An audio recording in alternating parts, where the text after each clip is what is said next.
ಮಲೆನಾಡು ಹೆಬ್ಬಾಗಿಲು ಪ್ರಕೃತಿಯ ಮಡಿಲಲ್ಲಿರುವ ಸುಂದರ ಪ್ರದೇಶ ಶ್ರೀ ಕ್ಷೇತ್ರ ಮಂಜುಗುಣಿ. ವೆಂಕಟರಮಣ ಹಾಗೂ ಪದ್ಮಾವತಿ ದೇವಿ ನೆಲೆಸಿರುವ ಪುಣ್ಯ ಭೂಮಿಯಲ್ಲಿ ಇಂದು ಮಹಾರಥೋತ್ಸವ.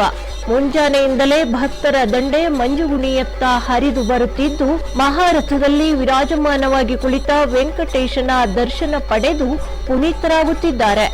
ಸುಂದರ ಕಲ್ಲಿನ ಕೆತ್ತನೆಗಳೊಂದಿಗೆ ಅಪರೂಪದ ಸಾಲಿಗ್ರಾಮಗಳು, ವಿಶಾಲ ರಥಬೀದಿ, ಸುಂದರ ಕೆತ್ತನೆಯ ಮರದ ಬೃಹತ್ ರಥ, ಗೋಶಾಲೆ, ಅಶ್ವಶಾಲೆ, ಮಾರುತಿ ದೇವಸ್ಥಾನ ಮತ್ತು ಶ್ರೀ ಚಕ್ರತೀರ್ಥ ಕೆರೆ ಇಲ್ಲಿನ ವಿಶೇಷ ಆಕರ್ಷಣೆಯಾಗಿದೆ. ಪ್ರತಿನಿತ್ಯವೂ ಮಂಜುಗುಣಿಯಲ್ಲಿ ಅನ್ನ ಸಂತರ್ಪಣೆ ನಡೆಯುತ್ತದೆ.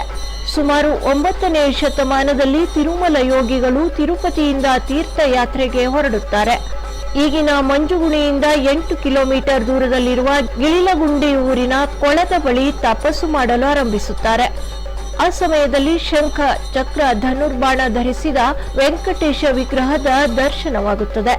ಅದನ್ನು ತಂದು ತಿರುಮಲ ಯೋಗಿಗಳು ಮಂಜುಗುಣಿಯಲ್ಲಿ ಪ್ರತಿಷ್ಠಾಪಿಸಿದ್ದಾರೆ ಎನ್ನಲಾಗಿದೆ. ಮಂಜುಗುಣಿಯಲ್ಲಿರುವ ವೆಂಕಟರಮಣ ದೇವಸ್ಥಾನ ವಿಜಯನಗರ ಶೈಲಿಯಲ್ಲಿ ಸಂಪೂರ್ಣ ಕಲ್ಲುಗಳಿಂದ ಮಾಡಲ್ಪಟ್ಟಿದೆ. ದೇವಾಲಯದ ಒಳಾಂಗಣದಲ್ಲಿ ಕಲ್ಲಿನ ಸುಂದರ ಕೆತ್ತನೆಗಳನ್ನು ನೋಡಬಹುದಾಗಿದೆ. ವೆಂಕಟರಮಣನ ಬಲಭಾಗದಲ್ಲಿ ಪದ್ಮಾವತಿಯ ದೇವಸ್ಥಾನವಿದೆ. ಎಡಭಾಗದಲ್ಲಿ ಗಣಪತಿಯ ವಿಗ್ರಹವಿದೆ. ಇತ್ತೀಚೆಗೆ ಈ ದೇವಾಲಯವನ್ನ ಪುನರ್ ನವೀಕರಣ ಮಾಡಲಾಗಿದೆ. ತಾಮ್ರದ ಹೊದಿಕೆ ಅಳವಡಿಸಲಾಗಿದೆ. ಅಕ್ಕಪಕ್ಕದ ಗುಡಿಗಳಿಗೆ ಸುಸಜ್ಜಿತ ಕಟ್ಟಡ, ಪ್ರದಕ್ಷಿಣಾ ಪಥಕ್ಕೆ, ನೆಲಹಾಸು ಹಾಗೂ ಇನ್ನಿತರೆ ಅಭಿವೃದ್ಧಿ ಕೆಲಸಗಳಿಗಾಗಿ ಕೋಟ್ಯಂತರ ರೂಪಾಯಿಗಳನ್ನ ವಿನಿಯೋಗಿಸಲಾಗಿದೆ.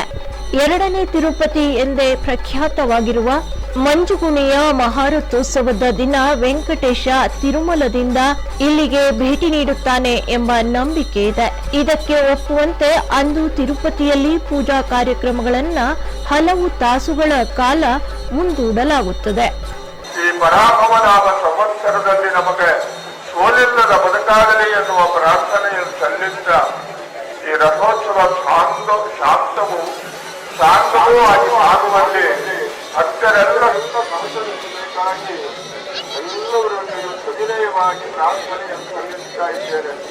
ಯಾಕೆಂದ್ರೆ ಈ ವರ್ಷ ರಥಬೀದಿಯನ್ನು ನೋಡಿದಾಗ ನಮ್ಮ ನಿರೀಕ್ಷೆಗಿಂತಲೂ ಈ ಜೀವನಿಗಿನ ವರ್ಷಕ್ಕಿಂತಲೂ ಹೆಚ್ಚಿನ ಭಕ್ತ ಸಮೂಹ ಈ ರಥಬೀದಿಯಲ್ಲಿ ಸೇರಿದೆ.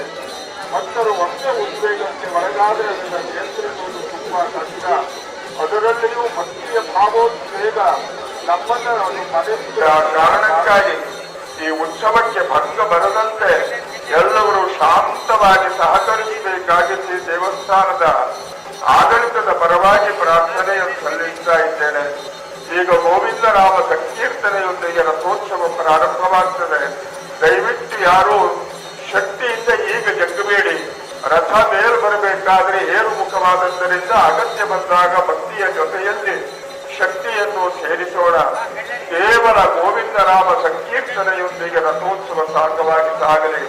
ಪರಸ್ಪರರು ಒಬ್ಬರ ಕಾಲಿಗೆ ಇನ್ನೊಬ್ಬರು ತಾಗಿ ಬೀಳುವ ಪರಿಸ್ಥಿತಿಯಲ್ಲಿ ದಯವಿಟ್ಟು ಯಾರು ಬಿಳಿಯನ್ನು ಹಿಡಿಬೇಡಿ.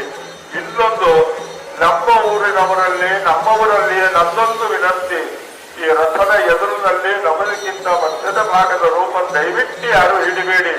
ನಾನು ಒಬ್ಬನೇ ಹಿಡಿದ್ರೆ ಏನೂ ತೊಂದರೆ ಇಲ್ಲ ಅಂತ ಹಿಡಿದ್ರೆ ಆ ಜೊತೆಯಲ್ಲಿ 10 ಜನ ಹಿಡಿತಾರೆ. ಆ ಒಬ್ಬ ಹಿಡಿದದ್ದು 10 ಜನರಿಗೆ ಅಪಾಯ ಆಗ್ಲಿಕ್ಕೆ ಅವಕಾಶ ಕೊಡದಂತೆ ನಾವೆಲ್ಲ ಮುಂಜಾಗರೂಕತೆಯಿಂದ ವಿವೇಕದಿಂದ ಭಾಗವಹಿಸೋಣ. ಶ್ರೀಮದ್ ರಮಣ ರಾಮ ರಾಮ ಹರಿ ಗೋವಿಂದ ಗೋವಿಂದ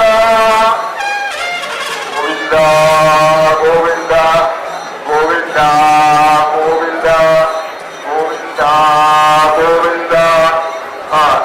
ರಥೋತ್ಸವ ಸಾಗಲಿ. ಶ್ರೀಮದ್ ರಮಣ ರಾಮ ರಾಮ ಹರಿ ಗೋವಿಂದ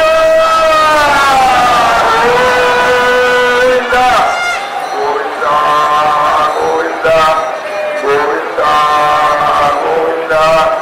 ಗೋವಿಂದ ಗೋವಿಂದ ಗೋವಿಂದ ಗೋವಿಂದ ಗೋವಿಂದ ಗೋವಿಂದ ಗೋವಿಂದ ಗೋವಿಂದ ಗೋವಿಂದ ಗೋವಿಂದ ಗೋವಿಂದ